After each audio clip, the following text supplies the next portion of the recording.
Well, the UNC Chapel Hill Board of Trustees voting to dismantle the Diversity's DEI programs.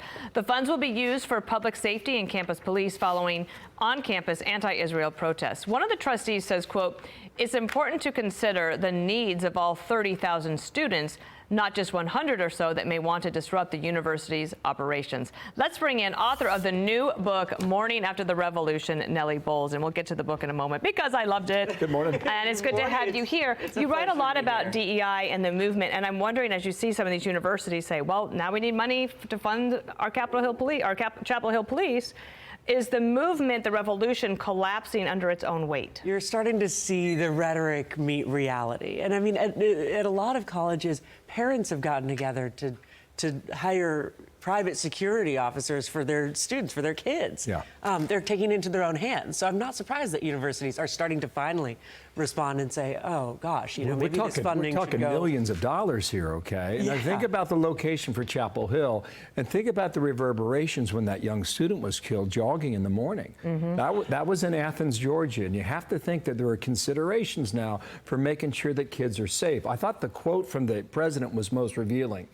It's important to consider the needs of all 30,000 students, not just 100 or so that may want to disrupt the operations at the university. We've seen that time and again where they bend and bow to the 30 as opposed to the 30,000. Yeah, this tiny fraction of the population has managed to kind of gain control of the conversation, but the average student at a university and the average parent in a university is normal and rational and wants a safe school and wants a secure student body. These are basic, normal things. But the DEI thing came on really quickly in 2019. Go ahead. Well, and it built and built, and you were part of that. So you were at the New York Times. You were very excited to be added to that roster. There's a part in your book where you talk about practicing, like Nellie Bowles, New York Times. It was my only dream. And you wanted to do that. Succeeding in prestige media. You get the dream. You're an amazing writer. You're out there. And then George Floyd happens, the COVID happens, defund the police happens. You said, I'm going to go out and report on this. So you're out there, you're reporting, you're sending things back, and your editors, as you write in the book, are saying, oh, Nellie, no, you are putting too much balance here. You need to get on the right side of history. It became very hard to do reporting and to try to be a mirror to the world, which is a reporter's job. And I think over the last few years, we've had a narrowing of the mind of the mainstream liberal media. And to its own detriment. You know, there's so many amazing low-hanging stories like what was happening in 2020, like basic fascinating stuff, where the COVID origins, the pediatric gender transitions for gender dysphoric kids. All of these are really interesting, complicated stories that the media kind of agreed to not cover for years. And as a reporter at the Times, it was very frustrating to have to put blinders on my curiosity. And so I set out to write this book and ended up quitting the paper, and each chapter is a little bit of a journey and a feature of what I kind of would have written if I'd stayed on staff. You say, why do people join mobs? Because it feels incredible, but other things like love feel better. That's one thing. Here's a passage that you write. The cancellation isn't about finding a conservative and yelling at them. It's about finding the betrayer in your midst. What does that mean?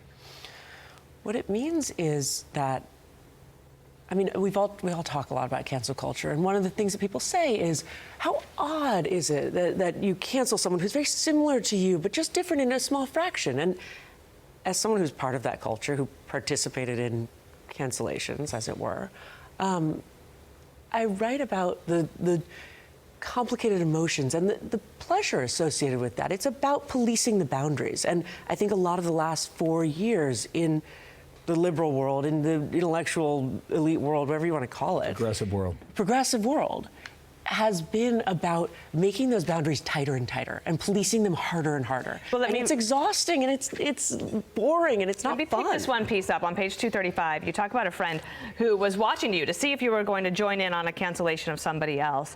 You decided not to do it. You're pacing back and forth. Like, I agonized in my apartment. I was getting this bizarre psychosomatic stress response. My arms would go limp. I just didn't feel like doing it. And finally, she says to you, she said very nicely, it was suspicious how quiet I was that day. She said, Nellie, you say a lot of things, yet you haven't said anything about this one today. She very politely told me that I was a racist. Then she said goodbye. And you and Barry Weiss started the Free Press, which is going gangbusters. It's incredible journalism. I just want to put up for you call for number 3 here. These are some headlines that you're getting for your reviews of your book from people that you used to work with, right? New York Times, skewering leftist excess with mockery and sneers. Nellie Bowles thinks you should outgrow progressivism. And Wired, there's nothing revolutionary about morning after the revolution. And of course, they're not going to write anything nice about you, but it's interesting to see that even Joe Kahn now at the New York Times is saying, whoa, whoa, whoa, guys, like, we're not here to re-elect Joe Biden. I know the fact that Joe Kahn had to come out and say our job is not specifically to re-elect Joe Biden does tell you a lot about the internal conversations, that was considered like controversial and a major statement. He also came out as a Free Press reader, which we appreciate. Indeed. But Well, yeah. that was great. And I'm so glad that you guys got to meet, because I want you to be friends and I want you to read more of her. And I want all of you to read more of her work. She does a column called TGIF on Fridays. It is the best thing of the week. We did an interview yesterday at the Fox News Rundown, Nellie Bowles, and her book, Morning After the Revolution, Dispatches from the Wrong Side of History. It's there today in a short version and a longer version. The whole conversation airs on Saturday. Nellie, pleasure meeting you. Good luck. It's such a pleasure to be here. The revolution continues.